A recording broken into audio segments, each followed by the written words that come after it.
Today we get to see Nami versus Bonney, a matchup that on paper should probably be pretty good. I mean, all things considered, they use a lot of Dawn to even remove our characters and set themselves up. But once you factor in 9-cost Zoro, then things become a little bit lopsided. Definitely one of our better red rock targets in the metagame if you are attacking that card, but let's see if we can dodge this little unsearchable monstrosity. Now, these games are being held at my locals out in Nerdvana Games, Toronto, Ontario. If you wanted to catch me at locals, usually Saturdays at 1 o'clock over there is where you want to find me. Use code MILLME on their website for any of your TCG needs. And also, if you want to know where I got that sweet alt art that I'm going to showcase in this video today, check the link down below for friend of the channel, Bonney OPTCG. Other than that, enjoy the games.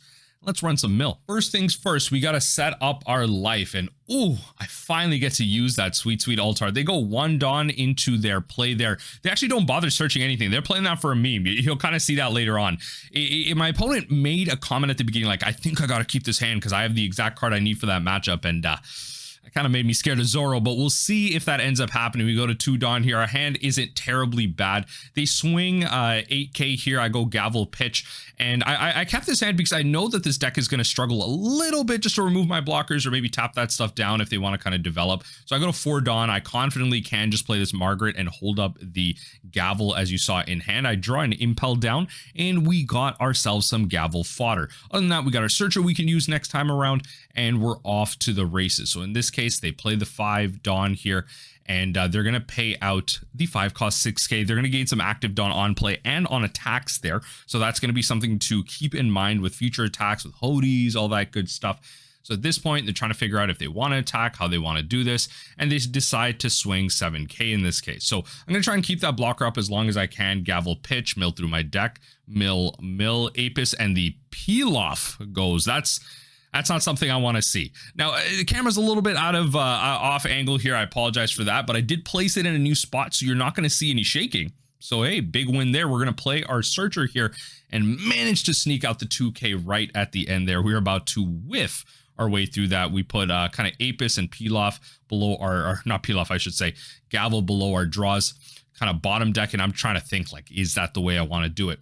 Regardless, though, here, we're gonna kind of pass it there. We don't need to do anything, nothing else. We got our 2k, we got our snake dance to recur our searcher, and then we can kind of just take it from there. No need to attack into anything. Now at this point, they're on their 7 Dawn turn. I gotta think Hodi's coming down, which is exactly what happens here. They're gonna tap down blocker and one of my Dawn, which is perfectly fair.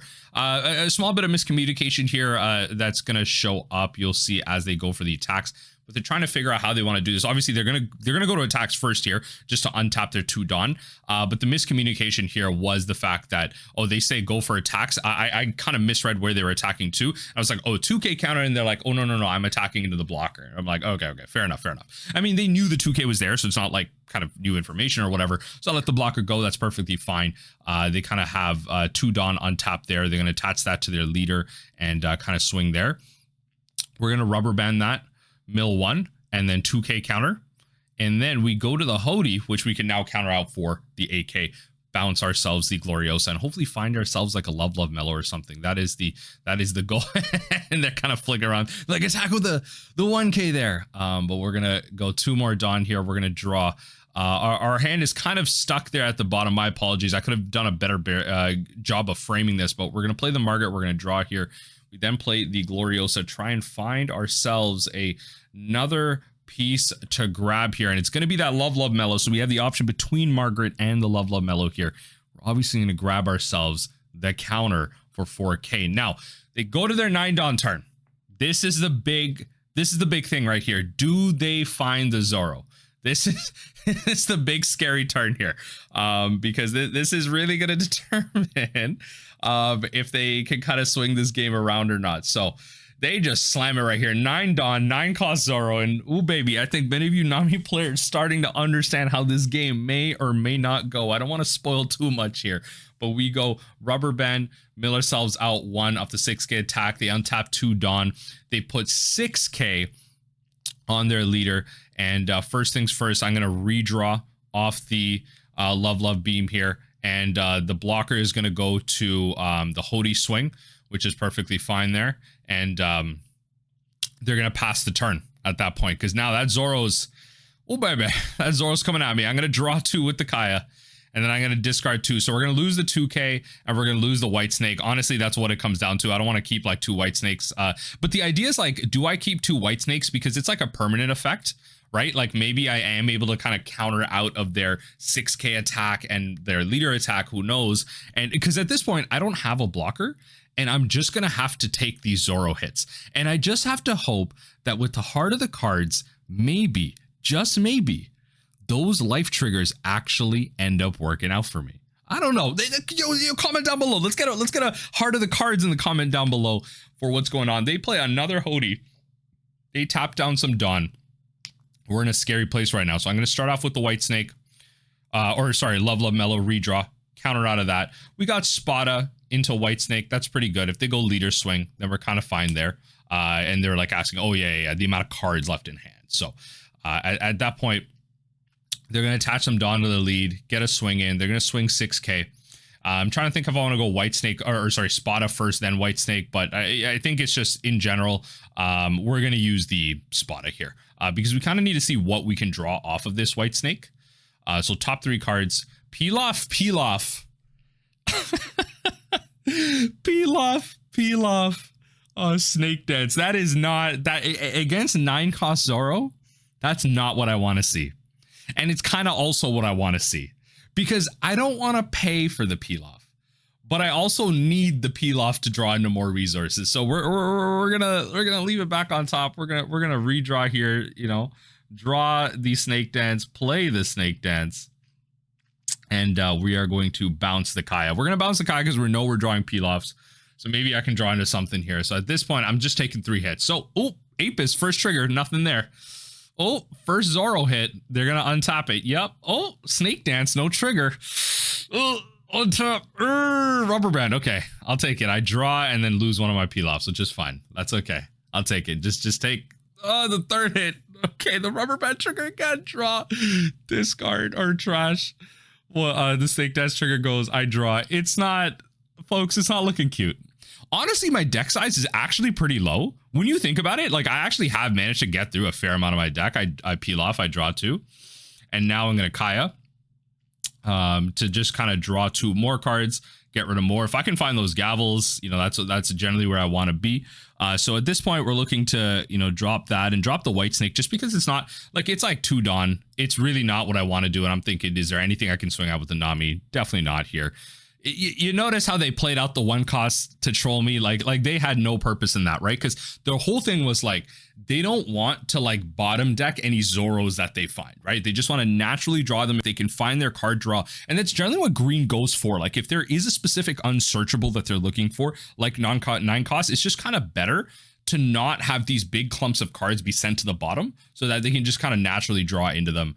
So in this matchup, my opponent kind of played that smart. I mean, it seems like based on their wording that they had the Zoro in their opener. It's a little unfortunate, but that's okay. So they're trying to think about how to kind of swing into this, noting that I still do have 1 life left. I finally put my hand in a great place. I apologize for that. But regardless here, if y'all are looking at what this hand is looking like, ooh, I don't know how this is gonna work around Zoro because we do not have blockers out. So I take the first hit, peel off trigger. So we actually managed to have 3 of our triggers actually work through some amount of cards here. So they're gonna start swinging. That's okay. You know, so, you know, I'm just trying to think about like how to do this here. So initially I do my math like kind of wrong here, and my opponent's not gonna misplay this. Let's be honest here. So 2K, and then, you know, because they're swinging 13 here for the math. And then before I do anything here, they're like, oh wait, that math doesn't work. So like, oh wait. I was like, okay, you know what? You're right. I'm like, you know what? I didn't see the top cards in my library, so I'm not gonna think that. I'll just go gavel pitch that. And then I'm like 2K over. So we'll do that. So we'll just mill the top 2 cards. Nice. I spent 5 cards to counter out of 1 Zoro swing, folks. 5 cards. How do you think that makes me feel? Now I Spada to counter out of the 6K swing. Okay. Okay, we're gonna bottom deck this. Folks, it's tough. How do you beat this? This is look at this board. Double Hody, the untapper into the 9 cost Zoro. Don't kill me right now. a counter out, and then I'm like, GG's. All right, good games from the opponent here. We'll pause out the video, and now y'all get to see kind of a little bit how I do my recording, but let's bring myself back into camera here. I mean, honestly, at the end of the day, opponent, great vibes, good draws from the opponent here. It's just 9-cost Zoro without like the tech of something like Red Rock is just almost an impossible thing to beat, even if you have a bunch of blockers. And I mean, hey, my opponent also had the double Hody. If I had blockers out, those blockers would not have mattered really at the end of the day anyway. They probably would have gone to the Hodies. They would probably tap them down and the Hodies would swing into them anyway. Like, you know what I mean? Bonney's a tough one, but it's okay. We'll see how OP08 goes. There's definitely going to be a big rise in purple. A lot of people are talking about how Dofi is probably going to be like a tier 1 deck, in which case, honestly, Gravity Blade might actually be pretty dang good into that matchup. But another one where removal is kind of king here. But regardless, the Kuja Pirates package is still strong. And especially as you can see right beside my camera here, that deck was pretty dang low. We were really close. Again, one of those we were one turn away type of situations. Our triggers actually were pretty decent. We were able to get through 6 cards with our triggers alone. So that's a pretty good percentage of things. All things considered, I'm pretty happy with how things landed up here. GG's, and till next time, Bonney players.